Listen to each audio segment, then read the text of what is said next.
One of the joys about doing The Informer is a chance to interview all manner of specialists, all manner of people from not only around the country but around the globe.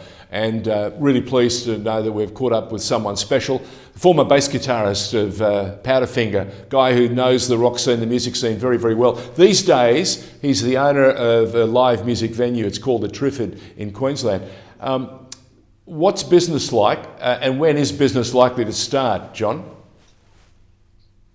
Hey George, mate, business is tough as you can imagine. I think since March 10 we haven't earned 1 cent. So it's been tough. It's been a real challenge for not just me, but the staff, and I think the industry as a whole. Mate, we're trying to open in a soft manner, next couple of days, just to sort of start getting our processes of the new world with the COVID safe plan. And we're about to announce today at 11 o'clock, we've got a sort of a Cabin Fever Festival, which is lots of Queensland talent in the beer garden, very special performances, some like Troy Castelli, Bernard Fanning, Damian, Hatchie. There's a great list of performers that all put their hand up to help. We're trying to get reopened, trying to build some confidence back in the industry and get people used to going out again, I think. John Collins, what's capacity at the Triffid? 800. 800. What is a working number that will allow you to get back and give the music industry and the venue a chance to start to simmer again? I mean, because at the moment, as you just touched on, it's been dead, completely dead, which is tragic. It's terrible. I can imagine the mental anxiety from your component. I can imagine the morale from all the people who have been part of the Triffid for the better part of the last few years. They'd be shattered too. So what's a number do you think is manageable? And I hear that you've got a meeting with the Premier, Anastasia Palaszczuk, this afternoon. Yeah, I'm actually meeting with the Premier. We've got a venue group in Brisbane or Queensland, and a few of us meeting with Q Music and having a chat to the Premier this afternoon. About our situation, and hopefully we can get some clarity about how we can reopen, and the rules of 1 per 4 square meters just doesn't work for. I've also got the Fortitude Music Hall. Our capacity up there is 3,300. At the current legislation, we can only have 260 people there or something like that. So that's not viable. At the Triffid, we've got a capacity of 800 inside the room. Currently, under the certain plans, I think we can have 67 people. Wow. Legislation. So.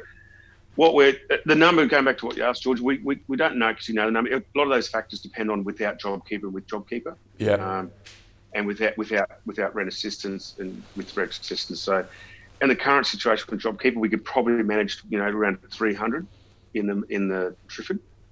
Without that, we could sort of have to be up to 500 again. And as you know, JobKeeper runs out in September, so it's a very, very, very nervous situation we find ourselves with the venues, and we have spoken to our local federal member Trevor Evans and voiced our concerns about the JobKeeper. We hope that the music industry gets some sort of compensation and maybe keep that JobKeeper going until we can fully start trading again, because we're probably a year away from that. Okay, talk to me about a road plan. Everyone said to me there is a way to come back, there is a way to make an impact. You have a bit of a road map to getting the live music scene back up and running. Give us a sense of what it's about, so that people start thinking in a more positive fashion and start to believe again in the live music scene, which has been absolutely decimated. And I can imagine all the event people too would like to get any hints that you've got to offer.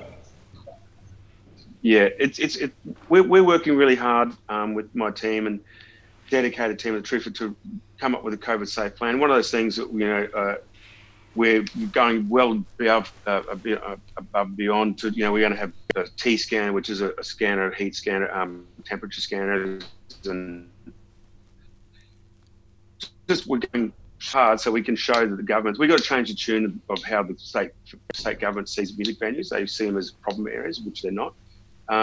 We've got a bunch of shows coming up. We're called Cabin Fever Festival, starting in July 10 when the restrictions go to 100, and that's going to be the beer garden with some great performances by hopefully Bernard Fanning, Troy Castelli, Damian, Hatchie, lots of great Queensland artists have put their hand up to come and do something special in the beer garden, and that's a way for us to get confidence back into the market, getting people used to coming out and see bands, and getting people used to coming out and having a good time, and doing it in a safe environment. So we're trying to bring confidence back to the industry as well, and as you know, and also bring the artists back out. And there's nothing like seeing a live artist. I mean, we've had streaming, get streaming, but I'd still rather sit there and watch a performer live. So we're working really hard, and Johnny Collins. Sorry, George. One of the things that there's absolutely no doubt about, the difference between virtual, Zoom and live.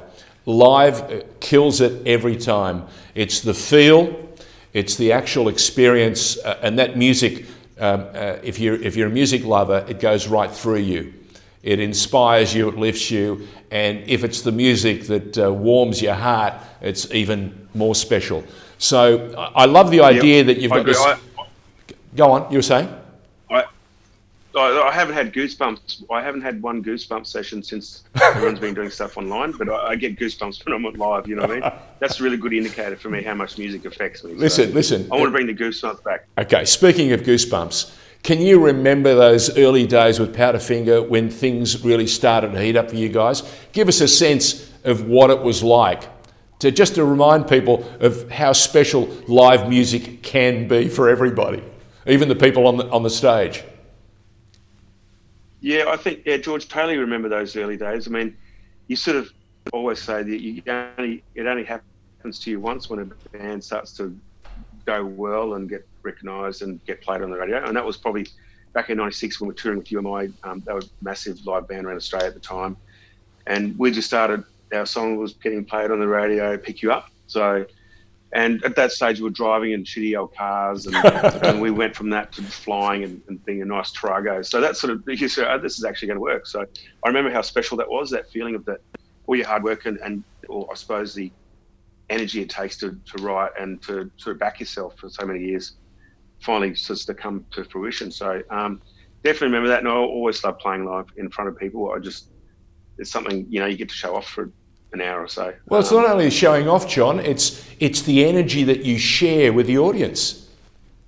Yeah, absolutely. And you get that feedback straight away, whereas when a recording, as much as writing and recording a record's fantastic, but you don't get the feedback straight away. It takes months before you get the song into a record and someone can hear it. So when you play it, even if it's a new song no one's ever heard, you can sort of sense that people, if they sort of got it or gravitated to it or enjoyed it. Yeah, I just really like that interaction with the crowd, that you feel it straight away. Yeah. Well, listen, you've had a fantastic journey, and as being part of Australian music history with Powderfinger, we want to wish you all the very best this afternoon when you speak to the Premier, Anastasia Palaszczuk. If there is a way to fast track a return to the live music scene, especially in Queensland, we hope it happens really soon. Once again, talking to Johnny Collins, who's the owner these days of the Triffid, and a man who believes that using a collegiate approach, getting a whole bunch of musicians and the energy they bring to a live music venue can certainly bring the patrons back. John Collins, we wish you all the best, and thanks for joining us on The Informer. Thanks, George. I appreciate your time, mate. Thanks, George. All the best. Take care.